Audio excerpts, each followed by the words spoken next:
Hello guys, welcome back to the channel. आज हम देखने वाले इलेक्ट्रिकल इंजीनियर की यूनिट 3। यूनिट 3 में हम क्या देखेंगे, मोस्ट इंपॉर्टेंट टॉपिक को कवर करेंगे और उन टॉपिक से जो भी हमारे पीवाईक्यूज क्वेश्चन आए हुए हैं हम इस वीडियो में उनको कवर करेंगे, जिससे आपकी क्या हो जाएगी, ये यूनिट कंप्लीट हो जाएगी और आपकी पीवाईक्यूज क्वेश्चन भी आपके हो जाएंगे। आप इस वीडियो को कंप्लीट देखिए, ये यूनिट आपकी काफी अच्छे से हो जाएगी। तो करते हैं वीडियो को स्टार्ट, बढ़ते अपने पहले टॉपिक की तरफ, जो कि हमारा ट्रांसफार्मर की। बेसिकली ट्रांसफार्मर होता क्या है। ट्रांसफार्मर नेम से कुछ समझ आ रहा है कि ट्रांसफार्मर यानी कुछ चीज हम ट्रांसफर कर रहे हैं, तो वही इसका वर्क है। ट्रांसफार्मर क्या करता है, हमारा एक स्टेट से दूसरे स्टेट में ट्रांसफर करता है वोल्टेज या करंट को। अगर हमें कभी भी एक स्टेट से दूसरे स्टेट में वोल्टेज या करंट को ट्रांसफर कराना हो तो हम किसका यूज करते हैं, ट्रांसफार्मर का। जैसे कि आप एग्जाम्पल के लिए समझ सकते हैं कि आपके यहाँ जो घर में इलेक्ट्रिसिटी आती है उसका भी एक होता है कि ये हमारे पूरे एरिया का, ये क्या हमारा ट्रांसफार्मर, ये हमारा ट्रांसफार्मर जिससे हमारे घर पे क्या आ रही है, इलेक्ट्रिसिटी आ रही है। तो वो क्या कर रहा है, वो ट्रांसफार्मर क्या वर्क कर रहा है, वो हमें क्या कर रहा है, ट्रांसफर कर रहा है हमारे घर तक वोल्टेज करंट जो भी है वो चीज क्या कर रहा है, ट्रांसफर कर रहा है। तो वही इसकी डेफिनेशन है, a transformer is a device that transfer electrical energy. Transformer क्या है, एक डिवाइस है जो क्या ट्रांसफर करता है, इलेक्ट्रिकल एनर्जी को from one circuit to another through electromagnetic induction. ये क्या करता है, एक सर्किट से दूसरे सर्किट में हम क्या करते हैं, ट्रांसफर करते हैं इलेक्ट्रिकल सिग्नल। किसका यूज करके, इलेक्ट्रोमैग्नेटिक इंडक्शन का यूज करके। Simple. The key thing a transformer does, it change the voltage level between the two coils. एक कॉइल ये है, एक कॉइल ये है, कॉइल 1 कॉइल 2। कॉइल 1 और कॉइल 2 के बीच में अगर हमें वोल्टेज लेवल को चेंज करना हो तो उस टाइम हम किसका यूज करेंगे, ट्रांसफार्मर का। A transformer change the voltage level of electrical energy. Transformer हमारा क्या चेंज कर सकता है, वोल्टेज लेवल भी चेक कर, मतलब चेंज कर सकता है किसका, इलेक्ट्रिकल एनर्जी का। जो हमारी इलेक्ट्रिकल एनर्जी होती है, अगर हमें उसका वोल्टेज हाई करना हो या लो करना हो तो उस टाइम हम किसका यूज करेंगे, ट्रांसफार्मर का यूज करेंगे। अब ट्रांसफार्मर हमारे क्या होते हैं, दो टाइप के होते हैं, step up and step down. Step up transformer क्या होता है, जब भी हम लो वोल्टेज को कन्वर्ट करते हैं हाई वोल्टेज में तो वो क्या होता है, हमारा स्टेप अप ट्रांसफार्मर। और अगर हम हाई वोल्टेज को लो वोल्टेज में कन्वर्ट करते हैं तो उस टाइम क्या होता है, हमारा स्टेप डाउन। जैसे कभी कभी क्या होता है, हमारे यहाँ बहुत ज्यादा हाई वोल्टेज आ जाता है तो हमें उसे लो वोल्टेज करना हो तो उस टाइम हम किसका यूज करेंगे, स्टेप डाउन ट्रांसफार्मर का। और अगर हमारे पास लो वोल्टेज आ रहा है उनको हमें हाई करना है तो उस टाइम हम किसका यूज करेंगे, स्टेप अप ट्रांसफार्मर का। अब नेक्स्ट क्या है हमारा, कंस्ट्रक्शन ऑफ ट्रांसफार्मर की। ट्रांसफार्मर की कंस्ट्रक्शन किस तरीके से या उसमें क्या क्या चीजें आती हैं, जैसे कोर आती है, प्राइमरी वाइंडिंग, सेकेंडरी वाइंडिंग। तो ये सब पढ़ने से पहले हम एक बार इसका डायग्राम देख लेते हैं कि हमारे जो ट्रांसफार्मर का डायग्राम किस तरीके से होता है। ट्रांसफार्मर के डायग्राम में सबसे पहले हम क्या लेते हैं, कोर लेते हैं। कोर का हेल्प से हम कोर का सबसे पहले हम यूज करते हैं। कोर जो होता है वो किससे बना होता है, सॉफ्ट आयरन से बना हुआ होता है, ठीक है। फिर हम क्या लेंगे, एक कॉपर वायर लेंगे। कॉपर वायर को क्या कर देंगे, बाउंड कर देंगे। बाउंड मतलब उसको लपेट देंगे इस साइड लेफ्ट साइड और एक राइट साइड, ठीक है। अब जो हमारा लेफ्ट साइड है इसको हम क्या बोलते हैं, प्राइमरी कॉइल, और इसको क्या बोलते हैं, सेकेंडरी कॉइल। प्राइमरी कॉइल कौन सी होती है, जहां हम इनपुट देते हैं वो होती है हमारी प्राइमरी कॉइल। जहां हमें आउटपुट मिलता है वहां क्या, वो कौन सी कॉइल होती है, हमारी सेकेंडरी कॉइल। हम इसमें अप्लाई करते हैं एसी करंट। एसी करंट का क्या मतलब है, एसी करंट का मतलब वेरिएबल करंट, जिसको हम चेंज कर सके या जो क्या होता है चेंज होता रहता है उसको हम क्या बोलते हैं, हमारा एसी करंट। जैसे कि आप जानते होंगे कि एसी करंट में जो डायरेक्शन और जो मैग्नीट्यूड है वो हम चेंज कर सकते हैं, वो चेंज होता रहता है। तो यहाँ हमने किसका यूज किया, एसी करंट का। ड्यू टू एसी करंट यहाँ हमारा क्या इंड्यूस्ड होगा, यहाँ हमारा इंड्यूस्ड होगा फ्लक्स, ठीक है, फ्लक्स। तो ये है इसकी जो इसका डायग्राम है, कंस्ट्रक्शन है वो इस तरीके से है। अब यहाँ जो ये बाउंड है उनको बोला है मैंने एनपी, यानी प्राइमरी नंबर ऑफ बाउंड, यानी नंबर, कितने नंबर ऑफ बाउंड्स है वो क्या एनपी। यहाँ कितना एनएस, एनपी क्या रिप्रेजेंट कर रहा है, number of bounds in primary coil. NS क्या रिप्रेजेंट कर रहा है, number of bounds in secondary coil. IP क्या, यहाँ हमने करंट, जैसे करंट जा रहा है तो ये क्या आईपी यानी प्राइमरी करंट, आईएस यानी सेकेंडरी करंट, ईपी यानी EMF at primary coil, ES यानी EMF at secondary coil. I hope ये आपको इतना समझ आ गया होगा। सिंपल है, हमने कोर लिया, कोर के लेफ्ट और राइट साइड हमने क्या लिया, कॉपर वायर लिया, उसको वाउंड कर दिया। जो हमारा प्राइमरी कॉइल है वहां हमने क्या सप्लाई किया, हमने एसी करंट को सप्लाई किया। और उसकी वजह से जब वो एसी करंट, क्योंकि हमारा क्या होता है वेरिएबल होता है, उसकी मैग्नीट्यूड और डायरेक्शन चेंज होती रहती है, जिसकी वजह से यहाँ क्या होगा, इंड्यूस्ड होगा ईएमएफ, वो सॉरी इंड्यूस्ड होगा फ्लक्स, यानी फ्लक्स की वजह से हमारा क्या पहुंचेगा, वहां सेकेंडरी कॉइल में कोई करंट हमें पहुंचाना हुआ, अब अभी हम देखेंगे तो वो फ्लक्स होता है और यहाँ क्या होता है हमारा सेकेंडरी कॉइल होती है। तो ये हमारी इसकी कोर कंपोनेंट है, यानी कंस्ट्रक्शन में हम इसकी यही पढ़ेंगे। सबसे पहले आपको डायग्राम याद होना चाहिए कि हम इसकी कंस्ट्रक्शन में डायग्राम हमारा किस तरीके से होगा। तो सबसे पहले हमने जैसे पढ़ा कि कोर हमने क्या पढ़ा कि कोर हमारे किससे बना होता है, सॉफ्ट आयरन से बना हुआ होता है। अब कोर क्या है, the core is the central part of the transformer usually made up of thin sheet of iron और स्टील। वही मैंने बताया कोर क्या होता है, सेंट्रल पार्ट होता है ट्रांसफॉर्मर का, यानी मेन पार्ट हमारा आप देख रहे हो क्या है, कोर है। अगर कोर ही नहीं है तो हम कहाँ वाउंड करेंगे, प्राइमरी कॉइल और सेकेंडरी कॉइल बनेगी नहीं। तो कोर क्या हमारा सेंट्रल पार्ट है ट्रांसफॉर्मर का।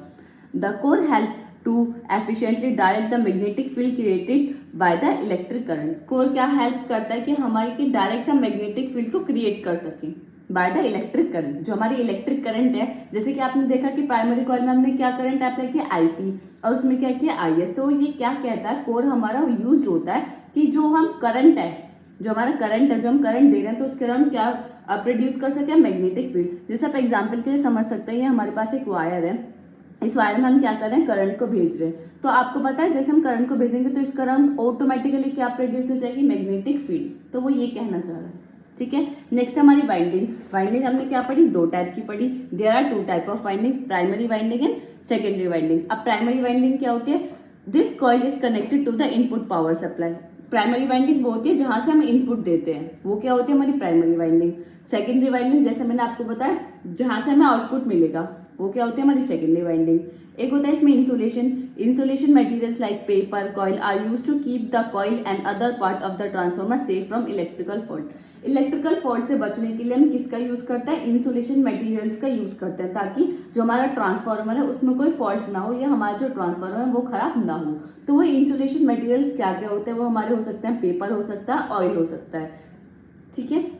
तो ये हमारे से कोर कंपोनेंट आपकी कंस्ट्रक्शन आएगी, जैसे आती है तो मोस्टली मतलब ट्रांसफार्मर से क्वेश्चन आना ही आना होता है। तो अगर कभी भी आती है सिंगल फेज ट्रांसफार्मर की, आपको ये सब लिख के आना है अच्छे से। पहले उसका डायग्राम बता के आना है, पहले ट्रांसफार्मर क्या होता है, फिर डायग्राम, फिर उसके कोर कंपोनेंट, और फिर उसके अच्छे से आप ये वर्किंग एक्सप्लेन करके आएंगे, जैसे कि मैं अभी आपको बताऊंगी। स्टेप 1, जो हमारी प्राइमरी वाइंडिंग है हम उसमें क्या करते हैं, electricity enters the primary winding. जो भी हम इनपुट देंगे वो कहाँ जाता है, सबसे पहले प्राइमरी वाइंडिंग में। Then this create a magnetic field in the core. ये क्या करेगा, कोर के अंदर क्या प्रोड्यूस करेगा, मैग्नेटिक फील्ड। जैसे मैंने आपको बताया कि ये जो हमारा अगर ये एक हमारा वायर, अगर इसके हम करंट को भेजेंगे तो इसके अराउंड क्या हो जाएगा, मैग्नेटिक फील्ड हमारी ऑटोमेटिकली क्रिएट हो जाएगी। इसी तरीके से जो भी हमारे इलेक्ट्रिसिटी हमने प्राइमरी वाइंडिंग में भेजे तो उसके अराउंड क्या हो जाएगी, मैग्नेटिक फील्ड क्रिएट हो जाएगी। थर्ड पॉइंट क्या है, the magnetic field include electricity in the secondary winding. यानी जो हमारी मैग्नेटिक फील्ड है उसकी वजह से हम जो भी करंट या कुछ भी चीजें भेजना होता है तो किस कहाँ तक पहुंच जाएंगे, हमें सेकेंडरी वाइंडिंग तक, सेकेंडरी कॉइल तक पहुंच जाएंगे। नेक्स्ट स्टेप क्या है, the voltage of electricity in the secondary winding is either higher और low depending on the design. कि जो हमारा लाइक सेकेंडरी कॉइल हमारा हम देख रहे हैं कि वहां से हमें आउटपुट मिलेगा, तो जो वोल्टेज हमने इनपुट में दिया है, इनपुट में हमने दे दिया तो वो सेकेंडरी वाइंडिंग में हमें क्या मिलेगा, उसका आउटपुट मिलेगा। तो वो हाई होगा या लो होगा, वो डिपेंड करता है उसके डिजाइन पे, ठीक है। This is how a transformer, इसमें मेन एक लाइन लिखी हुई है, इसका मतलब क्या है, this is how a transformer change the voltage of electricity. यानी इसकी वजह से आप देख लो अगर हम कम वोल्टेज देंगे, हमें ज्यादा करना हो या तो इसकी हम किसका यूज करते हैं, ट्रांसफॉर्मर का यूज करते हैं। तो वो इसी तरीके से वर्क करता है कि हमारी सेकेंडरी वाइंडिंग में हमें आउटपुट मिलेगा, प्राइमरी वाइंडिंग में हम इनपुट देंगे, वो किसी तरीके से इंक्रीज होगा। जैसे आपके डिपेंड करता है स्टेप अप यूज कर रहे हैं हम, ये स्टेप डाउन ट्रांसफॉर्मर यूज कर रहे हैं। तो यही बताया कि ट्रांसफॉर्मर हमारा यूज होता है वोल्टेज को चेंज करने के लिए, to make it suitable for different usages like sending powers over long distance और पावरिंग हाउस होल्ड अप्लायंसेज। यानी बहुत सारी लॉन्ग डिस्टेंस में हमें कुछ भी वोल्टेज को सप्लाई करना होता है, करंट को सप्लाई करना होता है, ट्रांसफर करना होता है, तो वह हम किसका यूज करते हैं, ट्रांसफार्मर का यूज करते हैं। अब जो इसकी वर्किंग है, वर्किंग में आपको यही बताना है कि हमने जो ये करंट है, करंट हमने है इलेक्ट्रिसिटी कुछ भी आप मान ले, करंट हमने कहाँ दिया, इनपुट के तौर पे प्राइमरी कॉइल में। अब प्राइमरी कॉइल में जब भी हमने करंट दिया तो वो क्या प्रोड्यूस करेगा, कोर के अंदर क्या प्रोड्यूस करेगा, मैग्नेटिक फील्ड प्रोड्यूस करेगा। मैग्नेटिक फील्ड प्रोड्यूस करेगा जिसकी वजह से हमारे सेकेंडरी कॉइल तक हमारा आउटपुट पहुंच जाएगा, वोल्टेज पहुंच जाएगा, जिससे हमें आउटपुट मिल जाएगा। यहाँ हम एसी करंट का यूज करते हैं। एसी करंट मैंने आपको बताया वेरिएबल करंट होता है, और यहाँ कोर है, ये वोल्टेज इनपुट है, कोर जो है हमारे किससे बना होता है, सॉफ्ट आयरन से बना होता है, और इसका जो मटेरियल होता है वो होता है फेरोमैग्नेटिक का हम यूज करते हैं, ठीक है। और आप इसको भी समझ सकते हैं कि बेसिकली जो हमारा ये ट्रांसफर करता है power from primary winding to secondary winding, ठीक है। प्राइमरी वाइंडिंग में जो भी हमारी पावर होती है उसको सप्लाई करता है ये सेकेंडरी वाइंडिंग, कौन, ट्रांसफार्मर। तो ये आपकी इसकी सब कंस्ट्रक्शंस, ये सब जो वर्किंग स्टेप्स है ये आपको एक्सप्लेन अच्छे से करके आने। नेक्स्ट है हमारी वर्किंग। अब सबसे आती है बात म्यूचुअल इंडक्शन की कि म्यूचुअल इंडक्शन है क्या। अब जैसे मैंने आपको बताया यहाँ हमने किसका यूज किया, एसी करंट का यूज किया। एसी करंट क्या करता है, अपनी डायरेक्शन और मैग्नीट्यूड को चेंज करता है, जिसकी वजह से हम बोल सकते हैं कि जो हमारा एसी करंट है वो क्या, वेरिएबल करंट है। अब वो वेरिएबल करंट है, अब वो करंट हम यहाँ पास कर रहे हैं, जब वो करंट यहाँ होगा तो जब भी करंट चेंज होगा तो यहाँ क्या चेंज होगा, मैग्नेटिक फील्ड भी चेंज होगी, मैग्नेटिक फील्ड चेंज होगी तो मैग्नेटिक फ्लक्स भी चेंज होगा, जिसकी वजह से क्या होगा, ईएमएफ इंड्यूस्ड होगा। और इसी प्रोसेस को हम क्या बोलते हैं, म्यूचुअल इंडक्शन, जैसे कि आपने पहले भी पढ़ा होगा कि म्यूचुअल इंडक्शन किसको बोलते हैं। तो सेकेंडरी वाइंडिंग में क्या होगा, इसकी चेंज इन फ्लक्स की वजह से क्या होगा, ईएमएफ इंड्यूस्ड होगा, जिसको हम बोलते हैं म्यूचुअल इंडक्शन। तो म्यूचुअल इंडक्शन का जो आपने फॉर्मूला पढ़ा होगा, E = -d∅/dt, जो फाई है वो क्या बताता है, हमारा फ्लक्स के अंदर चेंज हो रहा है, इसलिए d/dt यानी डिफरेंशिएशन का हम यूज कर रहे हैं। अब जो नंबर ऑफ कॉइल्स है यानी जो हमने ये यूज किया वो कितने, n है, तो हमने क्या, इसलिए हमने क्या किया, n की मल्टीप्लाई की -n/d∅/dt, ठीक है। अब हम बात करते हैं इसकी वर्किंग में। तो इतना हमें पता चल गया कि किसकी वर्किंग, जो प्रिंसिपल है इसका क्या, म्यूचुअल इंडक्शन। म्यूचुअल इंडक्शन आपको पता चल गया, फ्लक्स की वजह से सेकेंडरी कॉइल में ईएमएफ इंड्यूस हो रहा है, उसको हम बोल रहे हैं म्यूचुअल इंडक्शन। उसका फॉर्मूला क्या है, -n/d∅/dt। अब हम प्राइमरी कॉइल की बात करें, प्राइमरी कॉइल के अंदर क्या है, नंबर ऑफ टर्न्स कितने, Np। तो EP यानी EMF at primary coil equal to -Np/d∅p/dt, यानी फ्लक्स किसमें, प्राइमरी कॉइल में, और Np यानी number of turns in primary coil, ठीक है। इसी तरीके से ये प्राइमरी कॉइल का इस तरीके से सेकेंडरी कॉइल का निकालेंगे कि ES = -nsd∅s/dt। अब ये जो फ्लक्स है, जो प्राइमरी कॉइल और सेकेंडरी कॉइल में फ्लक्स सेम है, क्योंकि आप यहाँ से जो करंट दे रहे हैं जिसकी वजह से फ्लक्स में चेंज आ रहा है उसकी वजह से ईएमएफ इंड्यूस हो रहा है, लेकिन जो फ्लक्स है दोनों का, यानी प्राइमरी कॉइल और सेकेंडरी कॉइल में जो फ्लक्स है वो क्या, दोनों का सेम है। तो हम कह सकते हैं, तो φp = φs हमने क्या मान लिया कि ये फाई है, तो φp की जगह हम क्या लिख देंगे, flux eight primary coil d∅/dt, और ऐसी सेकेंडरी में क्या कर देंगे, d∅/dt। इसको हम इक्वेशन 1 बना देंगे, इसको हम इक्वेशन 2 बना देंगे। अब आपने क्या किया, इक्वेशन 2 को डिवाइड किया इक्वेशन 1 से, तो हमारा क्या आया, EMF at secondary upon EMF at primary equal to number of turn in secondary upon number of turn in primary, जैसे हमने डिवाइड किया। तो इससे, इस कंक्लूजन से, इस रिजल्ट से हमें क्या पता चला कि ईएमएफ जो है वो डायरेक्टली प्रोपोर्शनल है नंबर ऑफ टर्न से। अगर आप नंबर ऑफ टर्न्स को इंक्रीज करेंगे तो ईएमएफ इंक्रीज होगा, अगर हम ईएमएफ को इंक्रीज करेंगे तो नंबर ऑफ टर्न्स को हमें इंक्रीज करना पड़ेगा। तो अगर हमारी ट्रांसफर सिंगल फेज ट्रांसफार्मर की वर्किंग आती है या उसकी कंस्ट्रक्शन आती है, ट्रांसफार्मर से कुछ भी रिलेटेड आता है, तो आपको इतना पूरा इसका डेरिवेशन यहाँ तक विद डायग्राम विद थ्योरी जितनी मैंने आपको बताया आप उतना लेके आ जाएंगे तो आपको अच्छे मार्क्स मिल जाएंगे। नेक्स्ट है हमारा ideal transformer and practical transformer. ये भी हमारे एकेटीव में पूछा जा चुका क्वेश्चन है कि ideal transformer and practical transformer को एक्सप्लेन कीजिए। अब आइडियल ट्रांसफार्मर होता क्या है, ideal transformer is a imaginary transformer, practically it is not possible. जो हमारा आइडियल ट्रांसफार्मर है इसको हम इमेजिनरी ट्रांसफार्मर की तरह ट्रीट करते हैं, वो इमेजिनरी ट्रांसफार्मर ही होता है, क्योंकि वो प्रैक्टिकल पॉसिबल है ही नहीं, क्योंकि उसके अंदर कुछ ऐसे फीचर्स हैं जो कि रियल लाइफ में पॉसिबल है ही नहीं। तो आइडियल ट्रांसफार्मर की पहली मेन पॉइंट क्या है कि वो हमारा इमेजिनरी ट्रांसफार्मर है। नेक्स्ट है 100% एफिशिएंसी, यानी आइडियल ट्रांसफार्मर में क्या होता है कि उसकी एफिशिएंसी जो है वो 100% है। अब आप कुछ भी, कोई भी अप्लायंस ले लें, कोई भी अप्लायंसेस ले लें, इलेक्ट्रिकल अप्लायंसेस कुछ भी ले लें, कि आपकी 100% एफिशिएंसी किसी की है, 100% एफिशिएंसी तो किसी भी चीज़ की नहीं होती। तो इसलिए हम बोलते हैं कि आइडियल ट्रांसफार्मर हमारा क्या है, इमेजिनरी ट्रांसफार्मर, क्योंकि उसकी एफिशिएंसी 100% है, जो कि प्रैक्टिकली पॉसिबल नहीं है। और इसका एक और मेन फीचर है, वो ये बोलता है आइडियल ट्रांसफार्मर कि मेरे अंदर कोई भी लॉस ऑफ एनर्जी होगी नहीं, जब वो वर्क करेगा, हीट प्रोड्यूस करेगा, वो ट्रांसफर करेगा, तो ऑटोमेटिकली एनर्जी तो लॉस होगी, लेकिन आइडियल ट्रांसफार्मर क्या कहता है कि मेरी एनर्जी लॉस होगी नहीं, तो ये तो प्रैक्टिकली पॉसिबल है ही नहीं, तो इसलिए हम बोलते हैं कि आइडियल ट्रांसफार्मर हमारे इमेजिनरी ट्रांसफार्मर है जिसकी एफिशिएंसी 100% है और उसके अंदर कोई भी एनर्जी का लॉस नहीं होता। नेक्स्ट पॉइंट क्या है इसमें, power input equal to power output, यानी जितनी हम इनपुट में पावर दे रहे हैं उतनी हमें आउटपुट में मिलनी है। क्यों? क्योंकि इसने बोला कि मेरे पास तो कोई लॉस ऑफ एनर्जी है नहीं, जितना आप मुझे दोगे उतना ही मैं आपको रिटर्न करके दे दूंगा, कोई लॉस ऑफ एनर्जी इसमें नहीं है। तो इसलिए हम क्या, इसलिए इससे हमें क्या कंक्लूजन मिला कि power input equal to power output. Input में कितनी पावर दे रहे हैं हम, EP into IP equal to ES into IS, यानी जो हम डायरेक्ट ट्रांसफार्मर के डायग्राम में हमने कंस्ट्रक्शन में देखा था ना, EMF at primary into current in primary equal to EMF of secondary into current of secondary, जो कि हमारे इक्वल होता है किसमें, आइडियल ट्रांसफार्मर में, जो कि प्रैक्टिकली पॉसिबल है ही नहीं। एन आइडियल ट्रांसफार्मर, अब नेक्स्ट पॉइंट क्या है, an ideal transformer is a theoretical model used in electrical engineering to simplify the understanding of how transformer work. अब जब ये हमारा प्रैक्टिकली पॉसिबल है नहीं तो हम क्यों पढ़ रहे हैं आइडियल ट्रांसफार्मर, तो सिर्फ और सिर्फ आइडियल ट्रांसफार्मर एक थियोरेटिकल मॉडल है जिसकी वजह से हम जान पाते हैं कि हमारा जो ट्रांसफार्मर है वो किस तरीके से वर्क कर रहा है, इसलिए हम आइडियल ट्रांसफार्मर का यूज करते हैं, इसलिए हम उसको पढ़ रहे हैं ताकि हम ट्रांसफार्मर की वर्किंग को समझ सकें।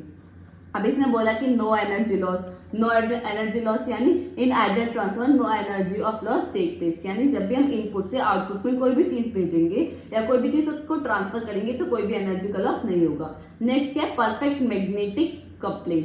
अब इसका मतलब क्या है, the entire magnetic field produce in the primary coil is transfer to the secondary coil, क्योंकि जो भी हमारी मैग्नेटिक फील्ड प्राइमरी कॉइल में प्रोड्यूसर उतनी की उतनी हमारी किसमें ट्रांसफर हो गई, सेकेंडरी कॉइल में। तो इसका मतलब क्या है, परफेक्ट मैग्नेटिक कपलिंग हो रही है किसमें, आइडियल ट्रांसफार्मर में। No winding resistance, no winding resistance यानी the wire use in the coil has no resistance, so there is no energy loss due to heating. इसने क्या बोला कि मेरे पास मेरी जो एनर्जी वो लॉस ही नहीं होती, तो मेरी और एनर्जी लॉस किस लिए नहीं होती, क्योंकि मैं वो वायर यूज ही नहीं करता जिसके अंदर रेजिस्टेंस है। जब वायर के अंदर रेजिस्टेंस होगा, हीट प्रोड्यूस होगी, ट्रांसफर होगा, तभी हमारा कुछ चीजें होंगी, एनर्जी का लॉस होगा। तो नो वाइंडिंग रेजिस्टेंस का मतलब क्या, कि जो हम इसमें वायर यूज करते हैं, कॉइल यूज करते हैं, उसके पास कोई रेजिस्टेंस होता नहीं, जिसकी वजह से एनर्जी प्रोड्यूस नहीं होती, हीट प्रोड्यूस नहीं होती, जिसकी वजह से एनर्जी लॉस होती ही नहीं। तो ये हमारा क्या, आइडियल ट्रांसफार्मर। आई होप कि आपको समझ आ गया होगा। सेम डायग्राम है जो हमारा ट्रांसफार्मर का था, आइडियल ट्रांसफार्मर का। अब नेक्स्ट हमारा प्रैक्टिकल ट्रांसफार्मर।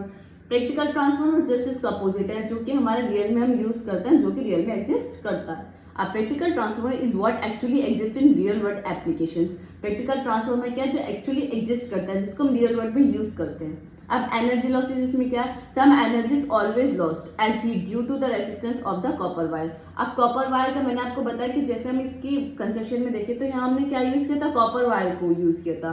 तो कॉपर वायर के पास क्या होता है, रेसिस्टेंस होता है, रेसिस्टेंस होता है तो वो हीट प्रोड्यूस करेगा, हीट प्रोड्यूस करेगा, एनर्जी लॉस होगी। तो एनर्जी तो लॉस होती है जब भी हम क्या करते हैं, ट्रांसफर करते हैं, तो इसमें एनर्जी लॉस होती है।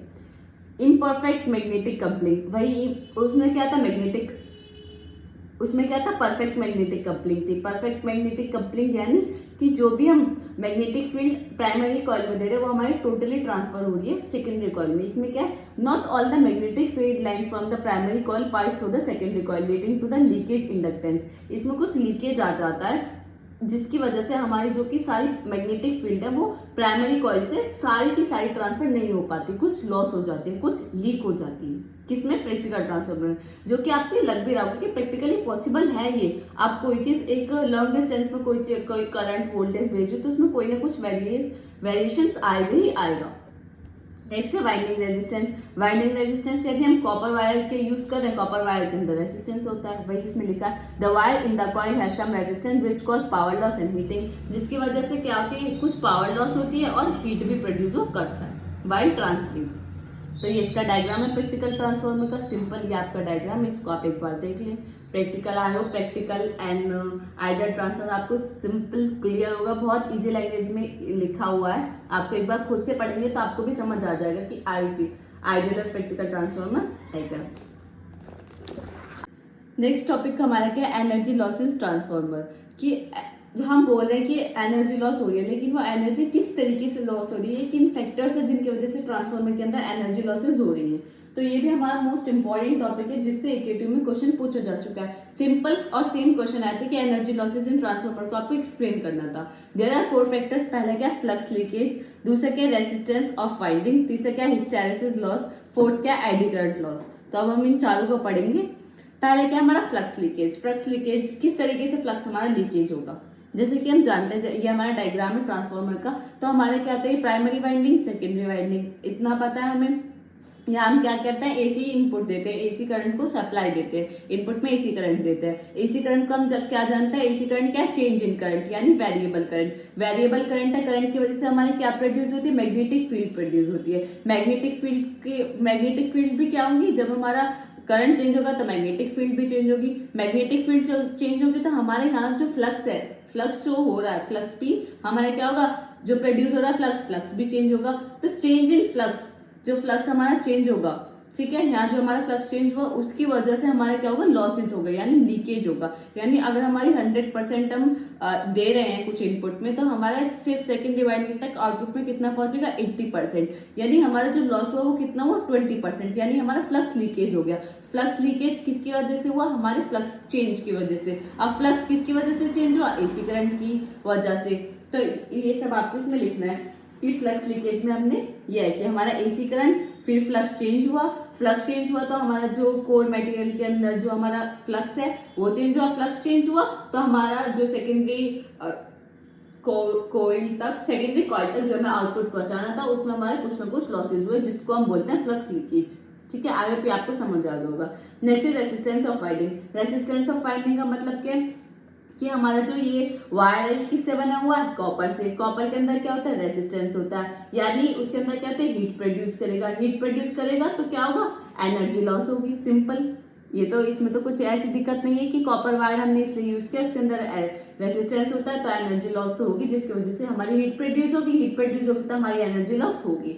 और इसको हम इससे भी समझ सकते हैं कि I2RT जो हमारी इक्वेशन है, इससे हम समझ सकते हैं कि जो हमारी एनर्जी लॉस होती है वो किस तरीके से मतलब जो हमारी पावर है वो किस पर डिपेंड करती है, रेसिस्टेंस पर डिपेंड करती है।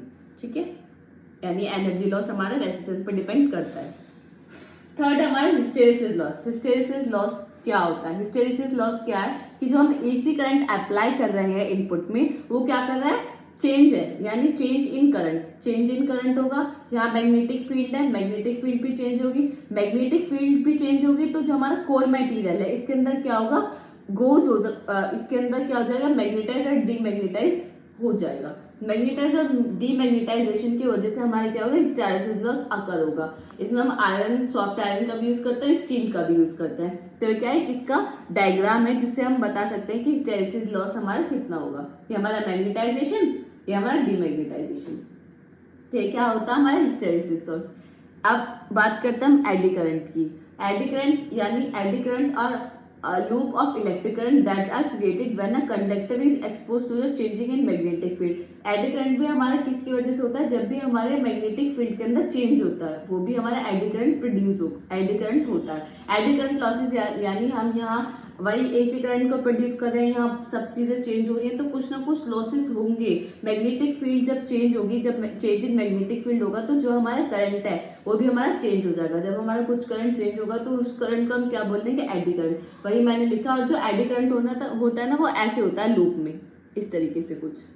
ठीक है, सिंपल। ये चार हैं flux leakage, resistance of winding, hysteresis loss and eddy current. आपको एक कॉमन चीज दिख रही होगी कि जो चारों लॉसेज है ना वो हमारे एसी करंट पे डिपेंड कर रहे हैं, क्योंकि एसी करंट हमने क्या लिया change in current, variable current लिया, उसकी वजह से फ्लक्स चेंज हो रहा है, मैग्नेटिक फील्ड चेंज हो रही है और उसी वजह से ये सारे लॉसेस अकर हो रहे हैं। तो आपको इतना याद करने की जरूरत नहीं, सिर्फ और सिर्फ आप ये याद रखें कि जो हमारी ये सब चीजें डिपेंड किस पे कर रही है, एसी करंट पे, जो हम एसी करंट इनपुट में दे रहे हैं।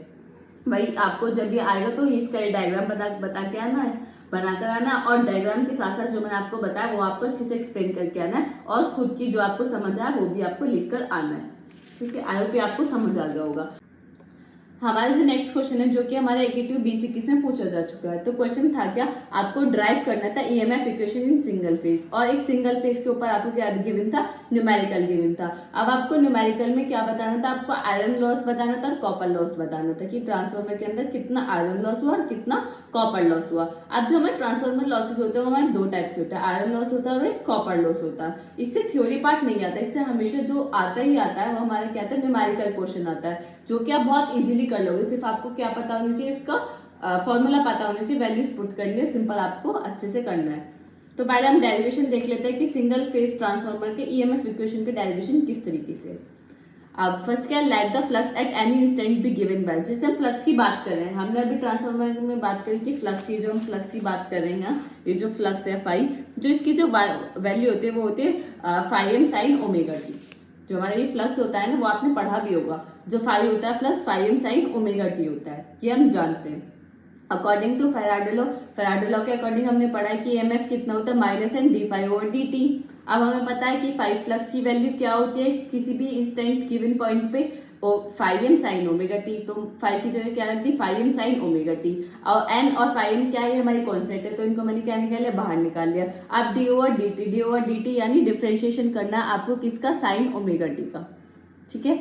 साइन ओमेगा टी का साइन एक्स का क्या होता है, कोस एक्स, यानी एक्स तो नहीं है, साइन ओमेगा टी, और ओमेगा टी का करेंगे तो ओमेगा टी का रेस्पेक्ट में क्या हो जाएगा, 1, तो वही मैंने लिखा omega into sine omega T, simple, N phi M into omega cos omega T, simple हमने इसे कोस में, लेकिन हमारे जो जनरल, अब हमें क्या है, यहाँ तक हम कर लेंगे, अब यहाँ तक हमने कर लिया, लेकिन हमारे किस में आया, जो हमारा आंसर आया वो हमारा कोस के टर्म में आया, लेकिन जो हमारी जनरल फॉर्म होती है ईएमएफ की, ईएमएफ इक्वेशन की जो हमारी जनरल फॉर्म होती है वो हमारी किस में होती है, साइन के टर्म में होती है, लेकिन हमारे क्या कोस है, तो क्या हम कोस को चेंज कर सकते हैं साइन में, हाँ हम जानते हैं, minus N phi M omega into sine omega T minus pi by 2।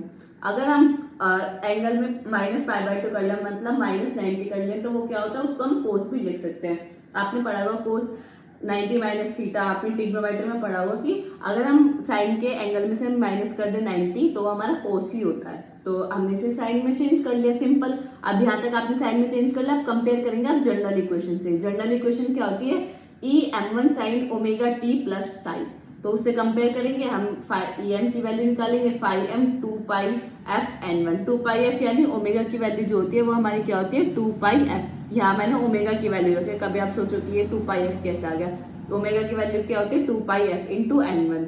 N one यानी हम किसकी बात करें, प्राइमरी कॉइल की, और जो हमारा एंगल क्या है वो क्या है हमारा -90, सिंपल। अब इसमें हमें क्या निकालना होता है, इतना डेरिवेशन आपको सिंपल है, कुछ नहीं करना, फैराडे लॉ का यूज करना है, जो फ्लक्स होता है गिवन पॉइंट पे वो लिखना है, और फिर उसको क्या करना है, डिफरेंशिएशन करना है, सिंपल डिफरेंशिएशन है। और अब हम जानते हैं आपको जनरल फॉर्म में कि जो हमारी जनरल फॉर्म होती है ईएमएफ इक्वेशन की वो साइन में होती है, अब आपको कोस को साइन में सिंपल चेंज करना है। अब आपको क्या निकालना है, RMS value of EMF. RMS value का फॉर्मूला क्या होता है, E M one upon under root two, ये m1 आपने निकाल लिया, तो 2 pi F five M into N one upon under root two, जो कि हमारा क्या आएगा, R M S value E1 equal to 4.4 F into five M into N one, ये हमारा क्या होगा, हमारा आर एम एस वैल्यू आएगी किसकी, सिंगल फेज ट्रांसफार्मर की।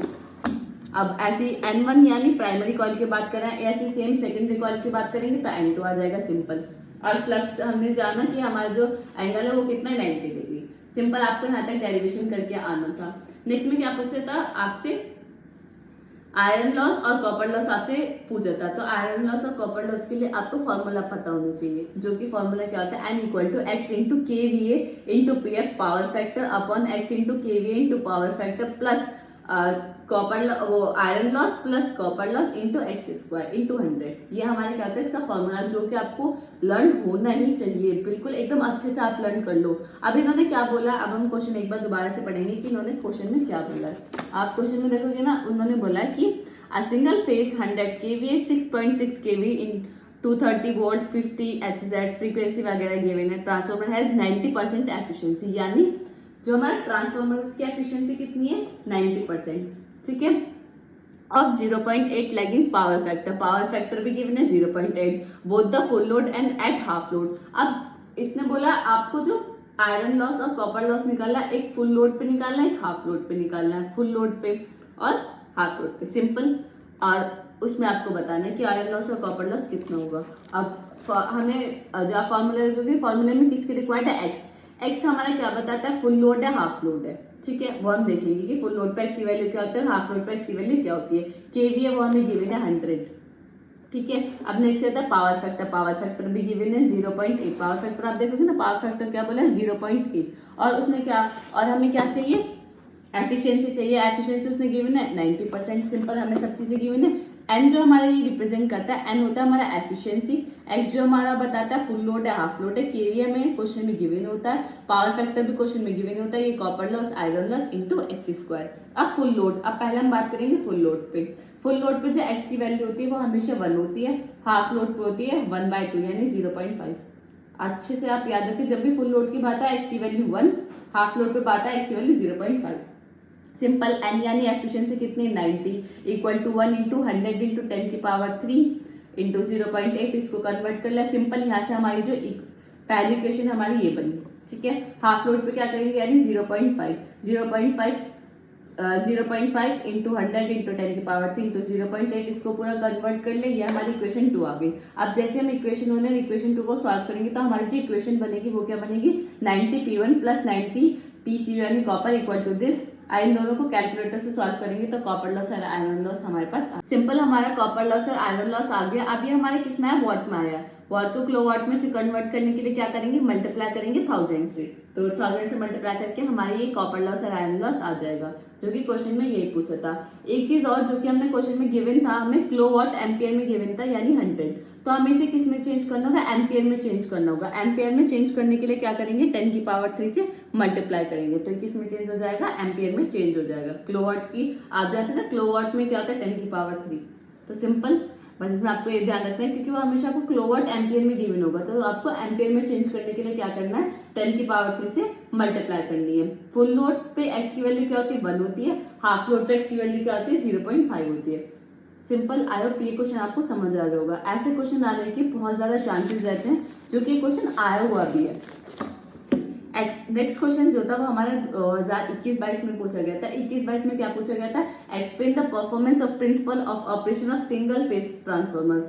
सिंगल फेज ट्रांसफार्मर हम पहले ही पढ़ चुके हैं, जो हमने सिंगल फेज ट्रांसफार्मर अब तक पढ़ा वो सब भी आपको लिखना था, तो सिंगल वही थोड़ा मैंने इसमें लिख दिया है कि सिंगल फेज ट्रांसफार्मर क्या एक डिवाइस है जो ट्रांसफर करते हैं इलेक्ट्रिकल सिग्नल को किसके, दो सर्किट्स के बीच में बाय यूजिंग मैग्नेटिक फील्ड, ठीक है। Basic component primary coil, secondary coil. Primary coil क्या होता है, जहां हम इनपुट देते हैं, that is called primary coil. जहां से आउटपुट मिलता है वो क्या होता है, हमारा सेकेंडरी कॉइल। जो हमारा कोर होता है इसमें, अब magnetic material that connect the primary and secondary coil helping transferring energy between them. Core क्या होता है, जो हमारा सिंगल फेज ट्रांसफार्मर में जो कोर होता है, कोर क्या होता है, कोर हमारा एक कनेक्शन का काम करता है, जो हमारा कनेक्ट करता है प्राइमरी और सेकेंडरी कॉइल को कनेक्ट करता है, ताकि हम इनके बीच में क्या कर सके, एनर्जी को ट्रांसफर कर सके। नेक्स्ट है single phase transformer operate under the principle of Faraday law of electromagnetic induction. जो सिंगल फेज ट्रांसफार्मर है वो किस प्रिंसिपल को यूज करता है, Faraday law of electromagnetic induction. ये मोस्ट इंपॉर्टेंट है, जब आप लिख के आओ ना तो इसको ऐसे हाईलाइट करके आ जाना, ठीक है।